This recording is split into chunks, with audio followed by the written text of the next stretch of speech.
You always hear people say, money doesn't grow on trees. And while we know that, sometimes we make decisions that make it seem like we forgot. This is a story about one single financial mistake I made, just one, and how it ended up costing me over $15,000. Not in theory, not someday. In real, hard-earned dollars that vanished because I didn't understand one thing. And I hope by the end of this video, you'll learn from my mistake, because I wouldn't wish that loss on anyone. It all started a few years ago. I'd just gotten a decent raise at my job, not life-changing, but enough to make me feel like I was finally doing okay. I was out of college, had a steady income, and for the first time in my life, I wasn't living paycheck to paycheck. That sense of relief was incredible, but it also came with overconfidence. That's where the trouble began. With a little extra money coming in every month, I decided I needed to put it to work. Everyone online was talking about investing, making passive income, growing your wealth, so I dove into it. But instead of starting with something safe or educating myself first, I made a rash decision. I invested in a friend's business idea. He pitched it like it was a no-brainer, a niche e-commerce store that would sell high-end pet products. According to him, the market was exploding. Everyone was spending on their pets, especially after the pandemic. He had a slick-looking business plan, graphics, projections, even what looked like solid market research. He said all he needed was $15,000 to launch, and if I gave him the capital, I'd be a partner in the business and get a 40% cut of the profits. It sounded exciting. I imagined making money in my sleep. I imagined being part of something. And worst of all, I trusted him without question. We'd gone to school together. We weren't best friends, but I knew him well enough. That made me feel like the risk was smaller than it really was. So, without a contract, without doing my own research, without even fully understanding how the money would be used, I wired him the full $15,000, I know.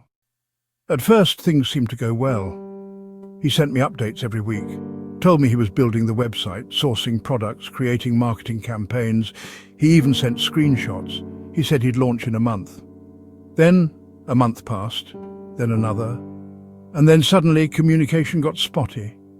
He stopped responding to my texts. Emails bounced back.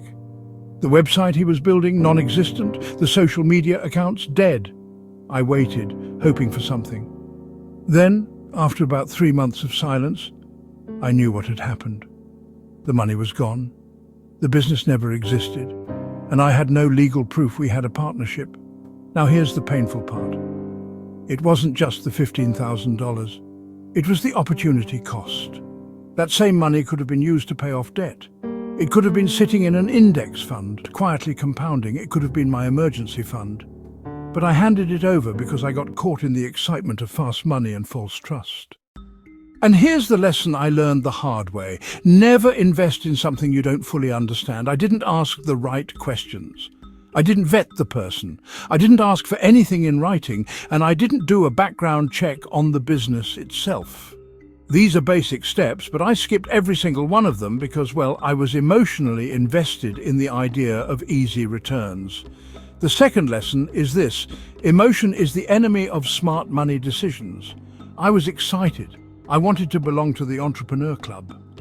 I wanted to be the person who could say, I made a smart early investment.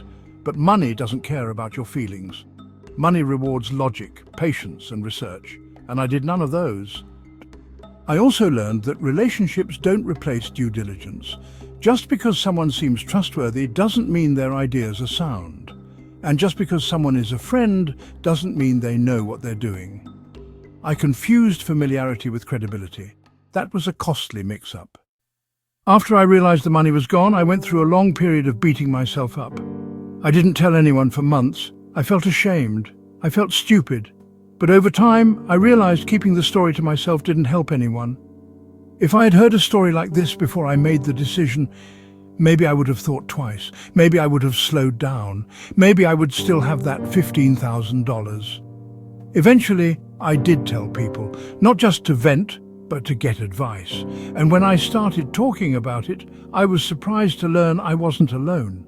So many people had made similar mistakes. People had been scammed. People had invested in friends. People had trusted the wrong pitch. And what surprised me most was how many people said the same thing I did. I just didn't want to seem rude by asking too many questions. And that's when it hit me. Being polite can be expensive. When it comes to your money, ask the uncomfortable questions. If someone's offering you a return, ask how, ask when, and ask for it in writing. Ask what happens if it fails. Ask how your money is protected. Because if they get offended by your questions, that's a red flag in itself. I started reading more about financial literacy. I learned about index funds, high-yield savings, how to assess risk, and how to spot red flags in investment pitches. I learned that contracts matter, even with friends, especially with friends. I learned how to say, I'm not ready to invest without guilt. I also made a rule, never invest what you can't afford to lose. That $15,000 was all I had at the time. I was betting everything on one idea from one person with zero protection. It was reckless. Now, even if I do take risks, I only use money I can afford to lose. That changes how you think. It keeps you grounded. And slowly, I began to rebuild. That money is gone forever. But the lesson is deeply etched in my brain. It changed how I think about every financial move I make. And it's why I made this video. Not to get sympathy, not to vent, but because if just one person sees this and avoids making the same mistake, then maybe it wasn't a total loss. So if you're watching this and someone's pitching you an idea, pause. Ask questions. Get it in writing. Do your research. Don't let excitement be your only advisor. That $15,000 mistake taught me more than any class ever did. And the most important part is this. It's okay to say no. It's okay to wait. It's okay to protect your money. I lost $15,000 in a matter of days. It took me over 2 years to make that back. Not just in income, but in confidence, in security, and in self-trust. I don't want that to happen to you. Let my loss be your lesson. Think twice, ask once more, and always protect your future self from your present excitement. Thanks for watching.